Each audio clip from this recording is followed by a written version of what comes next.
자, 말라기 2장 10절에서 16절입니다. 제가 책을 보는데 이런 구절이 있었습니다. 하나님께 신실하지 못한 사람이, 어제 이어서 진행되는 거예요. faithful, 신실한 사람. 하나님께 신실하지 못한 사람이 다른 사람에게 신실하게 대할 것을 기대하는 이는 반드시 실망하게 마련이다 라는 거예요. 그러니까 하나님께 신실하지 못한 사람이 사람에게 그냥 면피성으로 잘해 줄 수는 있겠지만 결국 다른 사람에게 신실하게 대할 것을 기대하는 것은 매우 어리석은 일이다 라고 이야기를 합니다. 세상에서는 통용되지 않을지라도 우리가 기독교 신앙 안에서 또 살아계신 하나님을 믿는다, 그리고 언약 백성이다, 그리고 말씀을 따라가는 자들이다 라고 한다면 그 언약에 대한 신실함이 결국 하나님에 대한 신실함이 그 주위 사람들에 대한 신실함으로 나타나게 마련이죠. 결국 이스라엘 백성에게 얘기하신 이 율법의 강령, 하나님을 사랑하고 이웃을 사랑하라는 이것은 그냥 그럴 것 같은 것이 아니라 가장 정말로 우리가 율법의 강령이라고 하는, 빼놓을 수 없는, 그리고 반드시 그것은 하나로 이루어지는 하나님께서 우리에게 허락하시는 놀라운 그 신비스럽고 또 진리임을 저는 믿습니다. 언약에 대한 신실한 사람, 이것은 반드시 다른 사람에게 신실한 마음으로, 그러한 태도로 나타나게 마련이죠. 사실 그래서 우리가 다른 사람에게 신실하기 위하여, 또 다른 사람들의 마음을 사로잡기 위하여 우리의 그냥 어떠한 외형적인 행동 몇 가지를 바꾸는 것으로 사실 해결되지 않더라고요. 왜냐하면 그것은 사람의 마음은 살 수 있을지 모르지만 결국 그것들은 신실함의 본질은 아니거든요. 결국 하나님, 우리가 언약 앞에 신실한 거예요.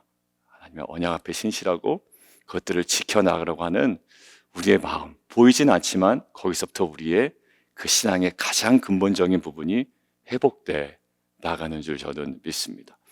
어제 본문과 오늘 본문이 이어지잖아요. 근데 오늘 본문에 유독 이야기되는 건 이웃과의 관계, 그리고 아내와의 관계를 이야기합니다. 그런데 아내와의 관계 속에 벌어지는 여러 가지 일을 하지만 가장 결정적으로 하나님께서 또 선언하시는 것들이 있어요. 자, 12절 볼까요? 이 일을 행하는 사람에게, 이 일을 행하는 사람에게, 근데 이 일이라고 지금 기록되어 있는 것들은 10절과 11절에 이미 서술되어 있습니다. 각 사람이 자기 형제에게 거짓을 행하여 그리고 조상들의 언약을 욕되게 한다. 거짓을 행한다라는 거, 형제에게. 그리고 11절, 유다는 거짓을 행하였고 이스라엘과 예루살렘 중에서는 가증한 일을 행하였다. 자, 여기서도 언급되죠. 이방 신의 딸과 결혼하였다.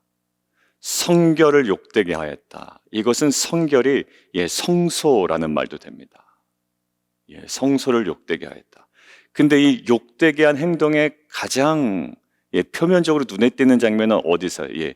이웃들에게, 형제에게 거짓을 행하고 또 자신의 그 아내를 버리고, 말라기 시대의 이스라엘 남자들은 우상을 섬기는 다른 여인과 결혼하기 위해 자기 아내와 별거하거나 이혼하는 경우도 있었습니다. 왜냐하면 당시 아주 확고하게 자리 잡은 상인 조합이 있고 또 무역 카르텔이 있고 그 속에서 경제적 이득을 취하기 위한 목적으로 그런 결혼을 그냥 해버리는 거예요. 그냥 단순히 저 여자가 예쁘다라는 것이 아니라 그 이상의 무엇인가가 이득이 있기 때문에 그들의 문화를 받아들이고 그들과 연합하게 되고 그것으로 인하여 그들의 눈에 보이는 이득을 취합니다. 굉장히 복합적이에요. 단순히 나는 저 사람에게 감정이 끌려, 이런 어떤 연애 감정이 아닙니다. 이 여자와 결혼하는 것은 그 문화를 받아들이는 것이고 그 뒤에 있는 어떤 그 카르텔, 그런 조직, 자신의 그 경제적 이득을 아주 단단하게 만들어줄 수 있는 그 무엇과 연합해버리는 거예요. 그러니까 사실 이 모든 것, 거짓을 행하고 또 이 이방신의 딸과 결혼하고, 자 12절, 이 일을 행하는 사람에게는 근데 결과가 어떻게 나타난다고요? 자, 만군의 여호와께 제사를 드리는 자라도, 아무리 그렇게 그런 일을 행하는 자가 아무리 제사를 드려도, 주 앞에 나와 제사를 드려도 여호와께서 야곱의 장막에서 끊어버리시리라. 그러니까 결국 사람들, 이웃들에게, 형제에게, 또 자신의 아내에게 신실하지 못한 자가 결국 하나님께서, 어제도 얘기했지만 제하여 버린다라고 했죠. 얼굴에 똥을 묻힌다라고 그랬잖아요. 제하여 버린다라는 것은요, 구약시대 때 이스라엘 백성에게는 굉장히 치욕스럽고 벌벌 떠는 그러한 재앙이고 진노입니다. 오늘 어떻게 돼요?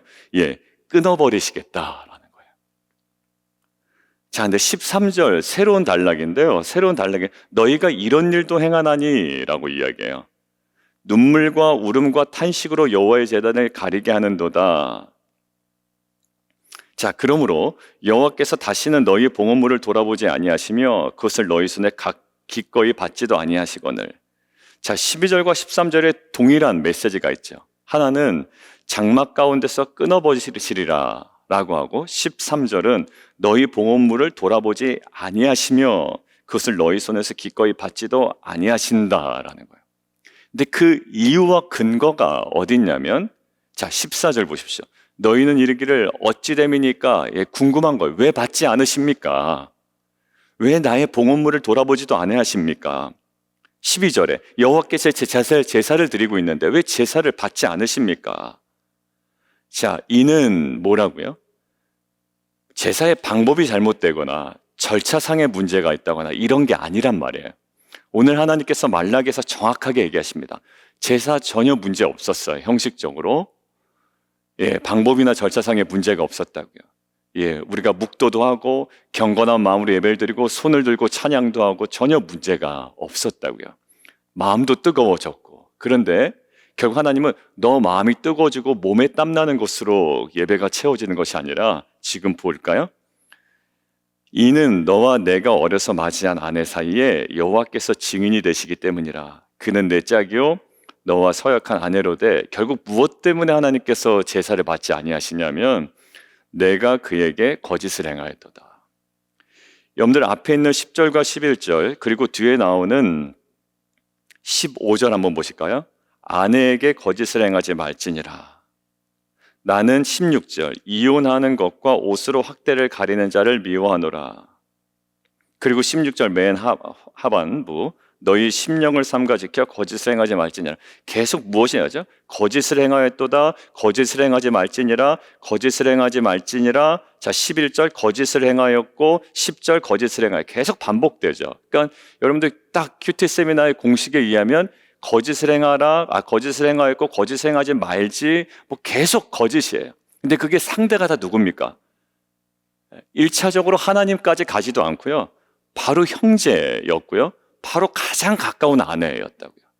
먼 발치에 있는 선교지에 있는 어떤 영혼을 사랑하지 않은 것, 그거 하나님께서 얘기하시는 게 아니라 가장 가까운 형제, 한 아버지, 한 하나님, 그 형제 그리고 가장 가까운 아내에게 거짓을 행하였도다. 그래서 하나님께서 그것을 근거로 무엇을? 제사를 받지 아니하시는 거예요. 너희가 만약 제사를 드리러 오다가, 예배를 드리러 오다가 형제와 다툰 일이 생각나거든, 와서 회개 기도해라 라고 하지 아니하시고 어떻게? 가서 화해해라 라고 이야기하죠. 성경은 일관성을 가지고 있습니다. 근데 우리는 이것을 그냥 쉽게 처리해버리죠. 그냥 예배 드리러 오는 거예요. 그냥 이것을 정말 내 레마로 받아들이고 내가 정말 그에게 가서 용서를 구하든 아니면 누구의 잘못이든 간에 화해를 하고 오는 게 아니라 그냥 오는 거예요. 예배로. 여러분들 이것이 남자에게도 적용되는데, 베드로전서 3장 7절에 이렇게 나와 있습니다. 여러분들 안 찾으셔도 될 것 같아요. 남편들아, 이와 같이 지식을 따라 너희 아내와 동거하고 그를 더 연약한 그릇이요 또 생명의 은혜를 함께 이어받을 자로 하라. 귀히 여겨라. 남자들에게 얘기하는 거잖아요. 근데 어떻게 해요? 이는 너희 기도가 막히지 아니하게 하려 함이라. 여러분들 하나님과의 관계에 있어서 나는 문제가 없습니다라고 하지만 아까 제가 얘기한 거 하나님께 신실하지 못한 사람이 다른 사람에게 신실하게 대할 것을 기대하는 자는 반드시 실망하기 마련이다라는 거죠. 예, 그냥 사람에게 잘해줄 수 있습니다. 왜? 내 편 만들기 위해서. 그죠? 충분히 사람은 그럴 수 있거든요. 세력을 키우기 위해서. 충분히 그럴 수 있습니다. 충분히. 이것은 신실함이 아니라요, 인간의 욕망에 근거해서 하는 행동일 수도 있습니다. 근데 우리의 그 지표는 어디서 나와야 되냐면 내가 얼마 많은 사람과 관계를 맺고 있느냐, 얼마나 사람들이 나를 좋아하느냐의 문제가 아니라 내가 정말 그 하나님 앞에 하나님께 신실하냐라는 거. 그것이 바탕이 돼야 뭐라고요? 이 이웃에 대한 신실함, 형제에 대한, 이 아내에 대한 신실함이 확보되죠. 여러분들 단순히 내가 몇 가지 행동 실수한 거 가지고 하나님께서 이렇게 얘기하지 않으실 겁니다. 근데 무엇일까요? 이것은 이웃에 대한 행동에서 나타나는 결국 뭘까? 가장 근본적인 부분에서의 이 사람의 예배다움이 전혀 상실된 거예요. 예배는 드리죠. 제사는 드리죠. 근데 예배다움을 전혀 상실한 거예요. 그것이 어디서 나타날까요? 창세기 4장에 나타나거든요. 창세기 4장 한번 보겠습니다. 창세기 4장에 아벨만 제사를 드린 게 아니에요. 가인도 제사를 드립니다. 그렇다고 가인은 제사를 잘못 드렸나? 여러분들 어느 성경에도 가인이 제사의 방법이나 절차상에 문제가 있다고 한 사람도 지적하지 않아요. 잘못 설교하는 목회자들이 곡식으로 드렸기 때문에 안 받으셨다 이렇게 얘기하는데 그것은 터무니없는 주장이고요.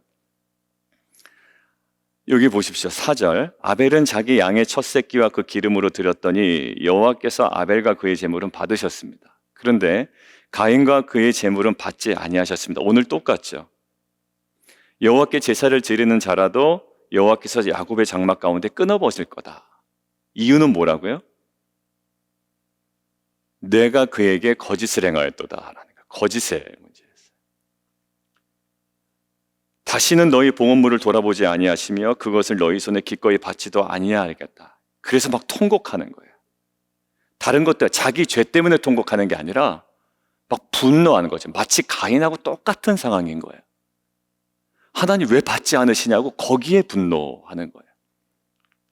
근데 하나님 뭐라고 말씀하셔요? 내가 그에게 거짓을 행하였다. 자, 오늘 보십시오. 가인이 제물을 받지 않으십니다. 오늘 말라기에 나오는 이스라엘 백성과 똑같아요. 몹시 분하여 안색이 변합니다. 근데 하나님이 come down. 자, 이야기하십니다. 안색이 변함은 어찌 됨이냐? 내가 분함은 어찌 됨이냐? 라고 이야기해요. 그러면서 하나님께서 가인에게 이렇게 얘기하시죠. 내가 선을 행하면 어찌 낯을 들지 못하겠느냐? 지금 무엇을 지적하시죠? 너 지금 평소에 하는 삶이 예배다움이라는 건 전혀 볼 수 없었어 라는 거예요. 관계 속에서 자기 주장만 하고 내 얘기만 하고 아내를 헌신짝처럼 버리고 너 눈에 보이는 이득 때문에 그 무역의 카르텔 때문에 그 이익을 위하여 그 이방의 여인과 막 결혼하고 선을 행하면 어찌 낯을 들지 못하겠느냐?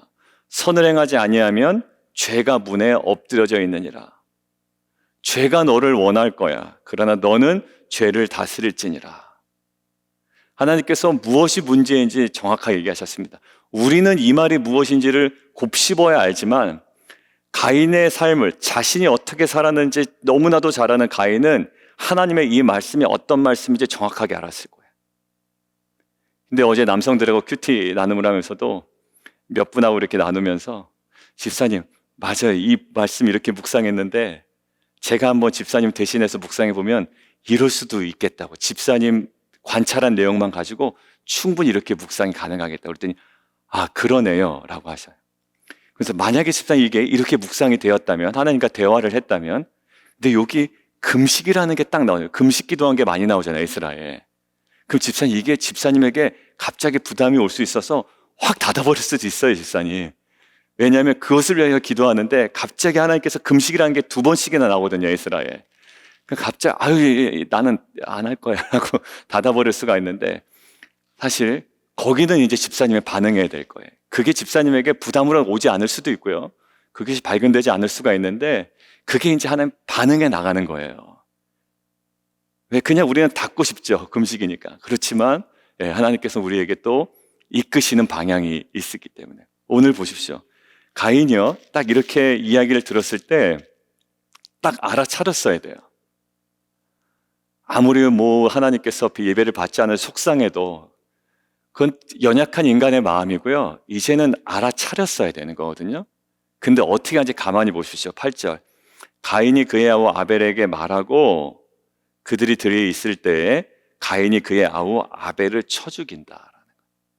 결국 끝까지 어디가 처리가 안 되나요? 형제를 죽이잖아요. 여러분들 오늘 보십시오. 형제에게 거짓을 행한다라는 거죠. 이거 거짓말 했을 거예요. 분명히. 야, 어디서 만나? 우리가 뭐 하자라고 분명히 얘기했을 거예요. 여러분들 무엇으로 시작되고 무엇으로 끝납니까? 형제에 대한 거짓, 그리고 선을 행하지 못하는 그 거짓, 그것을 예배를 받지 않으셨다고 하나님 분명히 말씀하신데도 불구하고 끝까지 형제에 대하여 거짓을 행하고 뭐 하죠? 여기 학대를 가리는 자 이렇게 나와 있는데요. 결국 뭐냐면 학대로 결혼을 덮었다라는 얘기예요. 그러니까 학대로 누구를 덮어요? 형제를 덮어버리죠. 여러분들 결국 이것을 통해서 하나님께서 우리에게 뭘 말씀하시냐면 너희 봉헌물 돌아보지도 아니하고 너희 손에서 기꺼이 받지도 아니하겠다. 근데 단순히 우리는 왜 받지 않으시냐고 마치 가인처럼 그것에 대해 흥분하고 분노하고 그리고 눈물과 울고 막 탄식으로 나아가지만 사실 우리가 정말 울어야 될 것은 내가 억울한 게 아니라 내 안에 있는 죄가 해결되지 않는 것, 여전히 형제를 그대로 미워하고 그다음에 거짓을 행하고 내가 회복이 되면 나한테는 최고인 거예요. 그러나 정말 진정한 샬롬이 뭘까요? 진정한 샬롬이요. 남편이 이 결혼을 통해서 얻어지는 그 무역의 이익, 경제적 이익, 이것 때문에 사실 그 헌시짝처럼 버리게 되는 거잖아요. 여러분들 그것에 만족하고 야 풍성해졌다라고 하는 것은 얼마나 철부지 같은 인생이냐고요. 근데 결국 어떻게 아내 귀히 여기라 어떻게 돼요? 기도가 막히지 아니하게 하려 합니다. 결국 하나님께서 어제 그 언약의 그 신실한 제사장에게 요구하셨던 것이 지금 어떻게 돼요? 결국 지금 오늘 본문에서는 이 가장 가까운 형제와 그리고 가장 가까운 아내, 우리 남편들이 몇 분 안 계시긴 하지만 사실 이것들은 더욱더 명확하게 우리 가운데 적용돼야 되는 것입니다. 이제 이것을 가지고 그냥 아는 내용입니다. 아는 내용인데 이것을 가지고 우리가 큐티쌤이 한 것처럼 가지고 이제 또 어디에 앉아야 됩니다. 우리는 하나님 이게 저에게 어떻게 하나님께서 말씀하시는 거냐고 덮어버릴 문제가 아니라 이제는 하나님께서 내 아내에게 내 형제에게 나의 삶에 분명히 드러난 부분이 있을 거예요. 저에게도 이것을 묵상하는데 딱 드러나는 몇 가지 케이스가 있고 그 사람들이 있더라고요. 형제라고 부인은 할 수 없어요. 근데 형제로 인정하기 싫은. 그리고 내 아내를 향해서도 그렇고. 여러분들 이것이 하나님께서 우리를 어떻게 해요? 하나님과의 관계가 막히지 아니하도록. 우리가 그러면서 항상 얘기하죠. 뭔가 요즘 예배가 나는 이렇게 시원치가 않지. 뭔가 하나님과의 관계가. 왜냐하면 하나님께서 이렇게 말씀하시는데 내가 반응하지 않으니 마치 가인의 예배를 받지 하시는 그런 상황과 똑같지 않을까 싶어요. 결국 하나님께서 누가복음과 에스라와 계속 말씀하시는데도 불구하고 저와 여러분에게 하나도 반응하지 않았던 삶이 아무리 주일 예배에 와서 예배를 드린다 한들 우리 예배가 속 시원하겠냐고요. 그죠? 그러니까 결국 우리의 문제는 뭐냐면 내가 말씀 앞에 제대로 반응하지 않았던 거예요. 그런 상태로 와서 예배를 드리니까 우리가 무슨 예배가 시원하겠어요. 왜? 거기에 눈물도 없었어. 왜? 말씀에 순종하지 않았으니까요. 사실 일상 가운데 별 눈물도 없습니다. 제가 해보니까 그래요. 내가 치열하게 말씀 앞에 살아갈 땐 내 안에 눈물이 있거든요. 마음이 가난해지거든요. 근데 치열하게 살아가지 않고 그냥 될 대로 되라라고 하면 별로 눈물도 없습니다. 그냥 내 상황에 나에게 좋아지면 그냥 그때서야 기분이 좋지. 사실 그것은요, 하나님께서 우리에게 주신 거룩한 눈물이거든요. 근데 내 안에 거룩한 눈물이 회복되지 않은데 예배가 회복이 된다. 이게 말도 안 되는 일이었더라고요, 제 안에. 그러니까 결국 우리 안에 그 말씀에 대한 그 신실함이, 그것들을 지켜나가려고 하는 그 애통함과 그 자리가 결국 우리의 예배다움을 허락하는 거예요. 오늘 보십시오. 아내를 향한 그 신실함이 결국 우리를 뭘로 만들어요? 예배자로 만들어버려요. 형제에 대한 그 신실함이 우리를 예배자로 만들어버린다고요. 그러니까 하나님께서 말씀하신 거에 대한 내가 정말 애통함으로 그 치열한 반응하며 순종해 나가는 게 결국 나를 예배자로 만들어가요. 내가 선을 행하는 것 같지만 결국 내가 선을 행하도록 하는 것이 결국 뭘까? 이 가인을 예배자로 만들어버린다고요. 여러분들, 우리 안에 예배 답답함이 있어요. 그죠? 근데 결국 우리 안에 이게 결국 결론은 명확한 거였을 거라 생각이 드는 거예요. 형제하고 와서 먼저 화해해 라는 거예요. 그죠? 그 먼저 선을 행해 라는 거예요. 가인에게 너 아무리 척곡식으로 들여도 안 돼. 내가 못 받겠어 라는 거예요. 이 선을 넘는 게 십자가고요. 이 선을 넘는 게 언약에 대한 신실함인 것 같아요. 관계적으로 불편하죠. 그리고 우리 만나서도 얘기합니다. 어떻게 그래? 어떻게 그래? 예, 어떻게 그래? 라는 사람을 우리가 품어야 돼요. 근데 저도 못 품겠더라고요. 못 품겠어요, 정말. 왜냐면 어느 정도 오면은 품겠는데 제가 이제 딱 정해버린 거야. 아니, 말도 안 되잖아, 이거는. 말도 안 되잖아. 마음이 딱딱해져요, 그냥 제 마음이. 근데 재건이라고 얘기하고 오늘 이야기하는데 오늘 제목이 저를 그냥 툭툭 치는 거예요. 이웃사랑으로 증명되는 언약에 대한 신실성. 언약에 대한 실성이 뭐라고요? 이웃사랑으로 증명된다라는 거죠. 여러분들, 이 마음이 하나님께서 우리에게 주신 그 어떠한 그 세상적 부담이 아니라 우리를 더욱더 성결하게 하고 우리를 정말 신실하게 이끄시는 하나님의 그 거룩한 음성인 줄 믿습니다. 정말 예배자다움이 우리 안에 그 관계의 모든 모습 속에 하나하나 드러나고 또 그것을 통해서 우리 안에 회복되어지는 귀한 공동체 되기를 원합니다. 우리 함께 기도하며 나가도록 하겠습니다. 함께 기도하겠습니다.